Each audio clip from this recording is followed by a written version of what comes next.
My older sister, Nicole, and I were always close growing up. She was my best friend and confidant. I could talk to her about anything. I remember from the moment I could walk and talk, she was the one I turned to with my questions and my worries, since our parents always encouraged us to be close with each other. In the beginning, Nicole had this natural warmth about her. She was patient and kind, always ready with a hug or a comforting word whenever I needed it most. As kids, we spent countless hours together, building forts in our room, playing Barbie, lost in our own world of make-believe.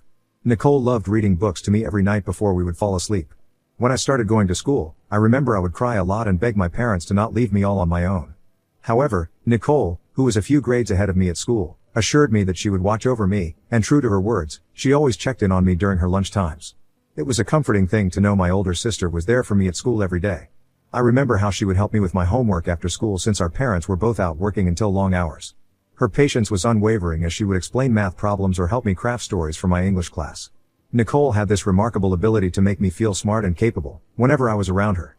Looking back, I do agree that our parents basically parentified Nicole to take care of me, and maybe things might have been different if this wasn't the case.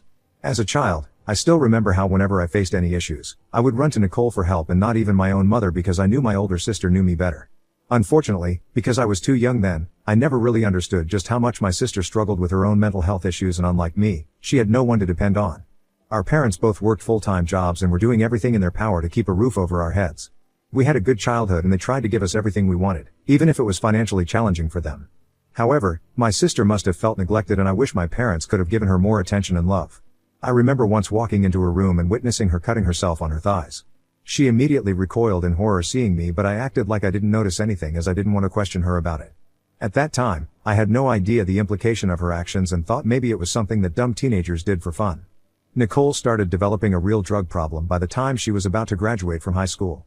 Her grades were too low, and our parents would be called every other day by the principal because Nicole would have either punched someone in class during a fight or yelled back at the teachers. Our dad was a much stricter parent than our mom.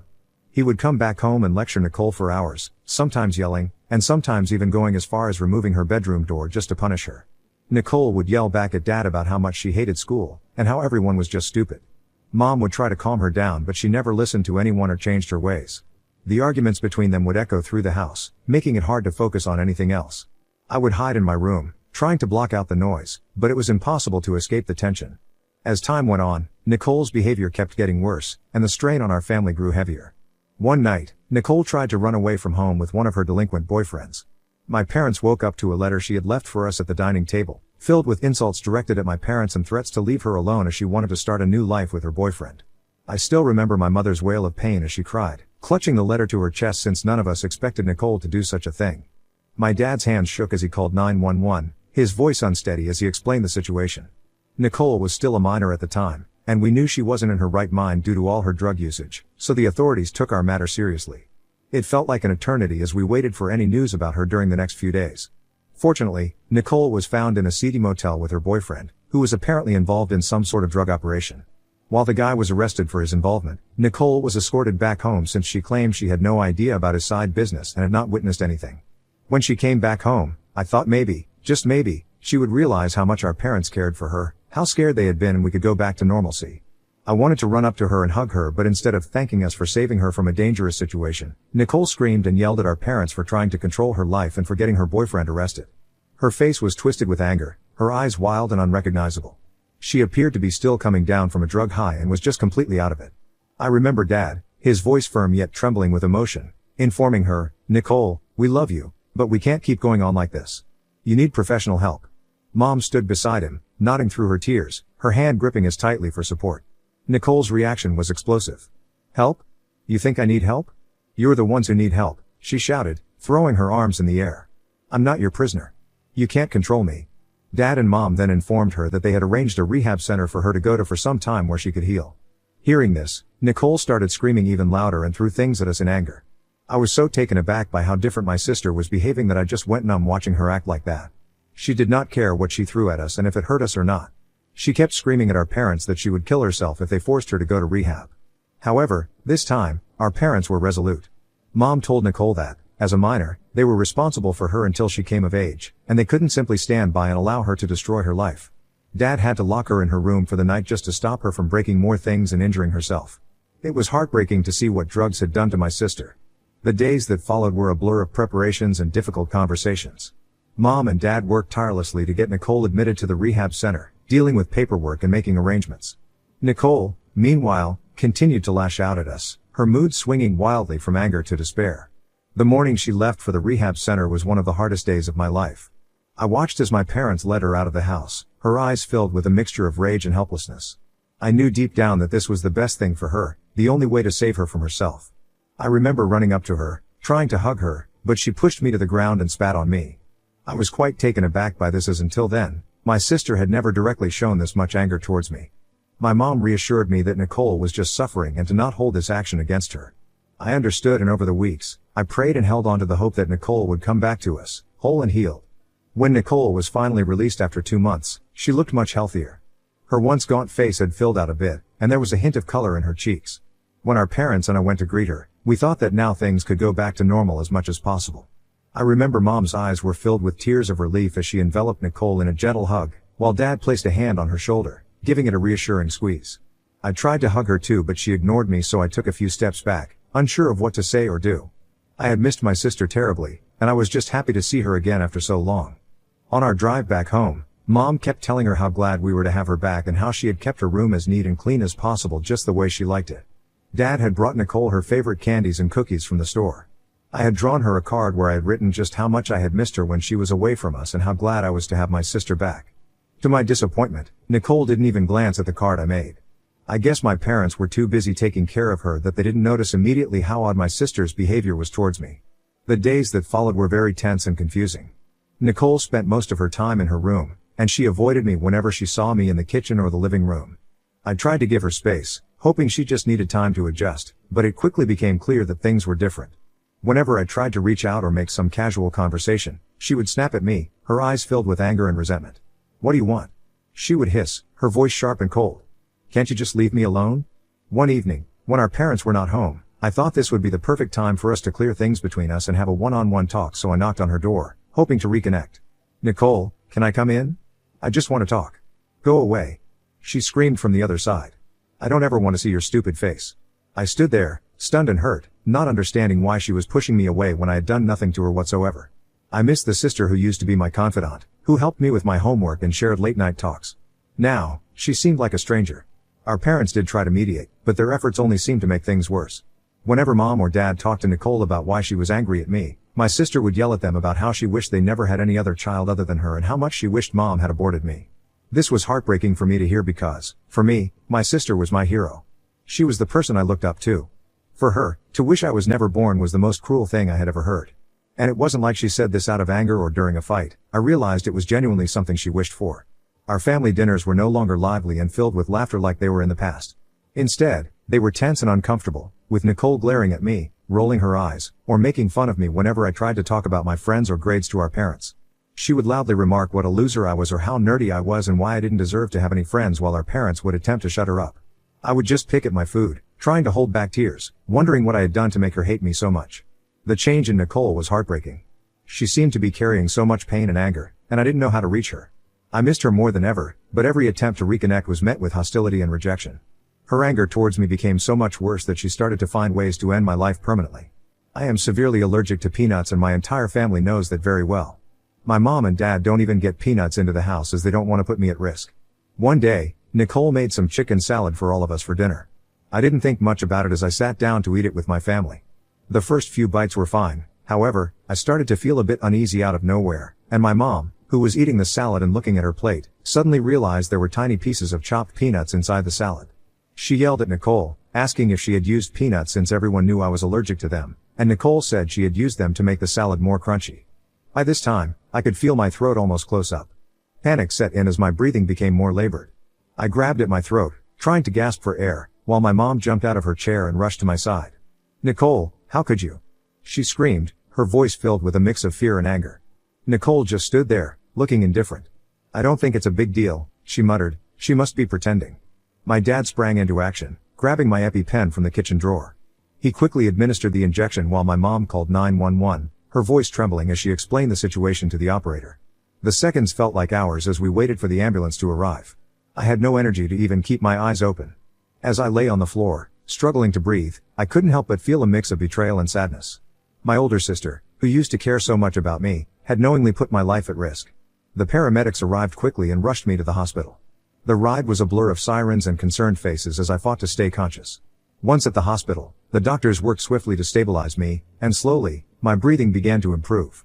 I remember later that night, as I lay in the hospital bed, exhausted and drained, my parents sat by my side, their faces etched with worry. "We're so sorry, honey," Mom said softly, tears streaming down her face. "We'll make sure this never happens again." Dad nodded, his expression grim. "Nicole will have to answer for what she did. We won't let this slide." I don't recall the exact punishment my parents gave Nicole for putting my life at risk, but honestly, whatever it was, I am sure it was too insufficient given the seriousness of the situation. The entire incident left me shaken. The trust I had in Nicole was shattered. It was clear to me that I could not trust her any longer, and I started to feel unsafe in my own home. As time went on, I would stay inside my room more and more just to escape from her. Our parents attempted to enroll Nicole in therapy, but her manipulative nature was so effective that even therapists were swayed by her persuasive tactics. They often reassured Mom and Dad that there was nothing seriously wrong with her and even minimized her action against me as a mere dumb mistake. The therapist's reassurances only served to deepen the divide between us as Nicole refused to apologize to me for putting my life in danger. I knew she was playing all of us like fools. I grew so afraid of eating anything around the house anymore that I started going to bed hungry, which in turn severely affected my health. The fear of Nicole potentially tampering with my food consumed me, making me paranoid about every meal. Seeing my struggle, Mom came up with a solution that would give me peace of mind. She bought a small refrigerator for my room that could be locked. Mom convinced me to keep some snacks inside this fridge, assuring me that it would be a safe place where Nicole couldn't tamper with my food. Her idea turned out to be a lifesaver. Knowing that I had a secure stash of snacks that only I could access gave me a sense of control over my own well-being. It allowed me to eat without fear, easing the anxiety that had plagued me for so long. Without Mom's understanding and support, I might have continued to suffer in silence, risking my health further. Looking back, I realize how close I was to developing an eating disorder due to the stress and anxiety caused by Nicole's actions. Mom's intervention prevented that from happening. When I finally graduated high school and went away to college, I felt like a new person. It was a huge relief to no longer have to watch my back or be scared of my sister trying to harm me. The freedom and independence that college offered were a welcome change from the constant stress and anxiety I had experienced at home. Living away from Nicole allowed me to focus on my studies and personal growth without the shadow of fear hanging over me. I immersed myself in new experiences, made friends who supported and understood me, and pursued my interests with newfound enthusiasm. I could finally breathe and explore who I wanted to be without the constant fear of getting bullied. This is when I met my husband, Keith. He and I were friends for a long time before we started dating. It was a natural progression for us since we both excelled in our studies and shared a love for anime. Our shared interests and deep friendship laid a strong foundation for our relationship, and before long, we fell in love with each other. Keith was someone I could truly connect with on multiple levels. We spent countless hours discussing our favorite anime series, debating characters and plot twists, and supporting each other through the challenges of college life. He understood me in a way that no one else did, and I found myself drawn to his kindness, intelligence, and sense of humor. When Keith and I got married, I was reluctantly convinced by our parents to invite Nicole, since they assured me that she had changed over the years. Unlike me, Nicole never even went to college and had been living off of our parents all these years while she only had a part-time job as a cashier. Whenever I would come back home during my college breaks, she would try to find new reasons to fight with me and was extremely disrespectful to me. I invited my sister to my wedding hoping that she could keep her emotions in check and let me enjoy just one day in peace. However, Nicole's behavior at the wedding proved otherwise. She arrived wearing a white dress, a deliberate attempt to steal the spotlight from me on my special day. I was shocked and hurt by her blatant disregard for my happiness. My husband and the rest of his family were taken aback to see her audacity. It felt like a calculated move by Nicole to undermine and overshadow me as usual. Thankfully, my dad stepped in decisively. He promptly escorted her out of the venue and asked her to leave despite her protests. He threatened to kick her out of the house if she dared to come back and sabotage my wedding. Later, he and Mom apologized to me, acknowledging that they should have listened to my concerns about inviting Nicole in the first place. Other than that slight hiccup, my wedding pretty much went flawlessly, so I didn't hold Nicole's actions against my parents for a very long time. Keith and I have been married for the past 3 years. We're fortunate to have great jobs and a house that we own together. Initially, our marriage was filled with date nights and a healthy sex life, but then we faced a significant challenge: we were unable to conceive. The desire to have children is something we both deeply shared, so we started undergoing every medical test available to find any clear reason why we were unable to conceive. However, there was nothing inherently wrong with us, and doctors kept advising us to just keep trying. Now I've always had a belief in trusting the universe and timing. I felt that we would get pregnant when we were meant to. However, Keith is very methodical and tends to seek control over every situation. He started getting obsessed with researching potential issues and insisted on me going on different diets every other month, all in the hopes of optimizing our chances of getting pregnant. This entire approach started to slowly make me feel too overwhelmed and stressed out. While I understood his need for answers and solutions, I struggled with the constant pressure to change my lifestyle or habits based on the latest advice he read about. If I ever tried to talk to him about it, he would scream at me that I wasn't trying hard enough to be a parent and that his mother never had any issue getting pregnant with 3 children. His harsh words and erratic behavior started to create tension between us, and this is how we started growing apart in our marriage. On 2 separate occasions, I found Keith cheating on me twice with different women he met at bars. Each time he was caught, he would beg me not to leave him. He would profess his undying love for me, and promise that he wanted nothing more than to start a family with me. However, after a few days, he would gradually start gaslighting me and blaming me for his actions, saying that I drove him to seek attention elsewhere. Over time, I began to recognize this pattern as a never-ending cycle. I realized that I couldn't continue living like this, constantly second-guessing myself and hoping for change that never seemed to come. This is why slowly, I started to mentally detach myself from our marriage. Last week, I finally confided in my best friend about what I was going through. I was too ashamed to admit it before, however, she listened without judgment and helped me see that my feelings were valid. She encouraged me to prioritize my own well-being and consider leaving Keith for good. The very night I had decided to sit down and talk to Keith about everything, he did not even bother coming back home. I called him multiple times and he kept ignoring my calls, which made me furious. I knew the bar he frequented, so I drove there to see what other bimbo he was talking to this time. Imagine my shock when I saw my sister, Nicole, and Keith sitting together at a corner booth. They looked quite cozy with each other and were laughing and kissing like this was an everyday thing for them. I felt like my whole world shattered at that very moment. I took a few pictures just for confirmation and drove my ass back home, while silently crying in my car. Then, I packed my bags and left. I remember driving straight to my parents' place and falling into my mother's arms as I recounted everything. They couldn't believe Nicole would do such a vile thing to me, but fortunately, I had pictures to prove what I had witnessed. My dad was pissed. He called Nicole and screamed at her to come back home immediately. I guess my sister must have already sensed my dad's angry tone on the phone about what was coming, because she had the audacity to come home to our parents' place with Keith. Long story short, my dad threw all her stuff out while Keith and Nicole tried their best to explain to us how they were better suited for each other and that we needed to just give them a chance. My mother was so pissed that she literally pushed them out of the door and told my sister to never come back home again. Since then, I have been getting calls and messages from Keith trying to explain his side of the story and telling me how sad and depressed Nicole is about being kicked out of home. He blames me for involving our parents without talking to them first. Ida for getting my sister kicked out of home and my parents cutting off all contact with her. Update 1. My dad and some of his friends helped me pack up and move all my things into my parents' place. It feels surreal to be back in my childhood house after so long. Nicole has moved in with Keith now. She's been trying to reach out to our parents, but they haven't shown much interest in hearing her side of the story. According to Keith, apparently they met at the bar accidentally months ago, and he mentioned how Nicole provided him with comfort and understood his pain. For those wondering, Keith has always been very well aware of the history between Nicole and me, and he witnessed firsthand how she tried to disrupt our wedding. Despite this, I doubt he gave much thought before getting involved with her, because he is just a sleazy man at the end of the day.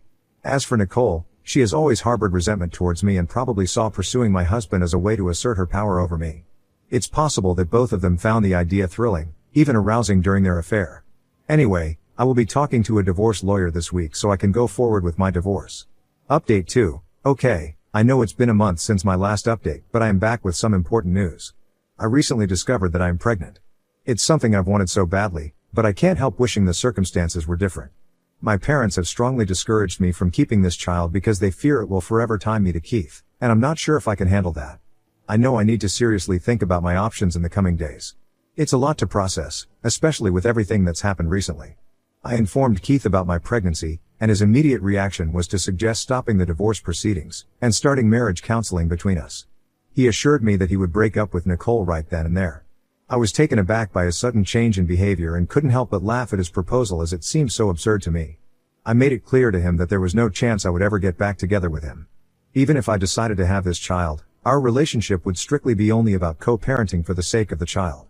Keith didn't take this news well. He was furious and yelled at me over the phone, telling me how he wished I had gotten pregnant sooner so he could have chosen me over Nicole. His words left me feeling disgusted and regretful that I had even shared the news of my pregnancy with him. I will update next on my decision regarding my pregnancy, but rest assured, there is one thing I know for sure: I am getting divorced from that loser, no matter what. Update 3. Hey. First of all, I am divorced from my ex-husband.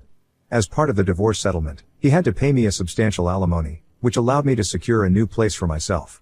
I'm grateful that my job is going well, and I feel incredibly thankful to my parents and friends for their unwavering support during such a difficult time in my life. Secondly, I want to clarify that I did not go through with the pregnancy.